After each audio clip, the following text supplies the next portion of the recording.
दहेज के लालच में बर्बाद होती बेटियां, अनसुनी कहानियां।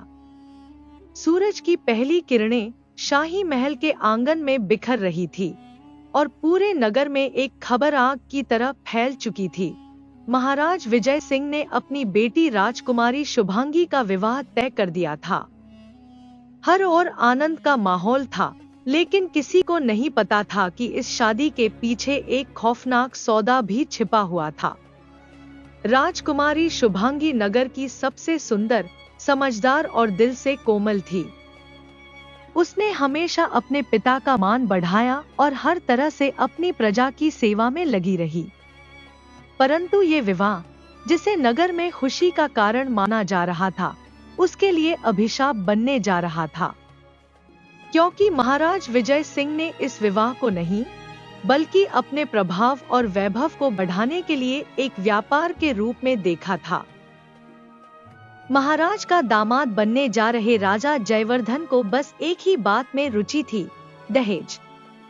जी हाँ, जयवर्धन अपने राज्य की आर्थिक स्थिति को मजबूत करने के लिए एक ऐसा विवाह चाहता था जिसमें उसे अपार धन संपदा मिले। और विजय सिंह अपनी राजशाही को दिखाने के लिए इस दहेज में कोई कमी नहीं रखना चाहते थे। लेकिन इस सब के बीच में शुभांगी को ये समझ नहीं आ रहा था कि उसका जीवन कब व्यापार बन गया। शुभांगी अपनी सखियों से कहती, कैसे अजीब बात है ना। मुझे तो लग रहा था कि शादी में प्यार होता है, पर यहाँ तो मेरे बारे में कोई नहीं सोच रहा। सब बस इस बात में लगे हैं कि कितने गहने, कितने रथ और कितने खेत जयवर्धन के पास जाएंगे।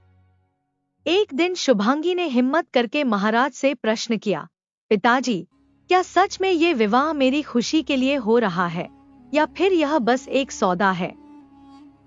महाराज विजय सिंह ने उसे समझाने की कोशिश की, बेटी, ये राजा महाराजाओं का काम होता है। हमें अपने राज्य का सम्मान बनाना होता है। तुम चिंता मत करो। राजा जयवर्धन एक अच्छा वर है, तुम्हें खुशी देगा। लेकिन भीतर से महाराज खुद जानते थे कि यह सब उनकी महत्वाकांक्षा का परिणाम था। शादी की तैयारियां धूमधाम से चल रही थी। जयवर्धन को इतना दहेज मिला कि उसने खुश होकर विजय सिंह को यह तक कह दिया, महाराज, आपके इस भेंट के लिए मेरे राज्य के इतिहास में आपकी मूर्ति स्थापित की जाएगी। शादी के दिन शुभांगी ने सजीद जी थी, पर उसके चेहरे की मुस्कान नकली थी। वह सोच रही थी कि ये विवाह बस एक दिखावा है। जयवर्धन और विजय सिंह के बीच की बातें उसे अब साफ दिखने लगी थी। जैसे ही विवाह की रस्में शुरू हुई, नगर के साधु, संत और जनता सभी आकर राजा को बधाई देने लगे। लेकिन तभी एक बुजुर्ग साधु, जो नगर में अपनी सच्चाई के लिए जाना जाता था, वहां पहुंचे और बोले, महाराज, मुझे क्षमा करें, परंतु आपके इस कार्य ने हमारे नगर की आत्मा को हिलाकर रख दिया है। सभी हैरान रह गए। जयवर्धन भी क्रोधित हो उठा। यह क्या कह रहे हैं आप? साधु ने कहा, महाराज, बेटी का विवाह प्यार का बंधन है, न कि सौदेबाजी। ये दहेज का लोभ राजकुमारी का नहीं, बल्कि आपके आत्मसम्मान का व्यापार कर रहा है। क्या आपको अपने राज्य का मान बढ़ाने के लिए अपनी बेटी की खुशी का मोल लगाना जरूरी था? महाराज विजय सिंह ने सिर झुका लिया। उन्होंने महसूस किया कि साधु सच कह रहे थे। जयवर्धन भी समझ गया कि उसे अपनी प्रतिष्ठा के लिए शुभांगी के आत्मसम्मान का बलिदान नहीं लेना चाहिए।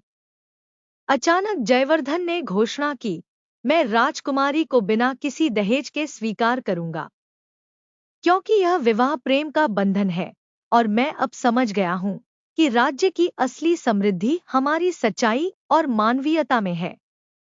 सभी ने जयवर्धन के इस फैसले का समर्थन किया। विवाह प्रेम और सम्मान के बंधन में बंधा। शुभांगी को भी खुशी मिली कि उसकी आवाज को सुना गया। राजा विजय सिंह ने जयवर्धन के साहस को स्वीकार किया और अपनी गलती मान ली। और इस तरह नगर में यह विवाह एक मिसाल बन गया, जहां दहेज नहीं, बल्कि सच्चा प्रेम और आदर विजयी हुआ। Thanks for watching this video. Please like, comment and subscribe my channel.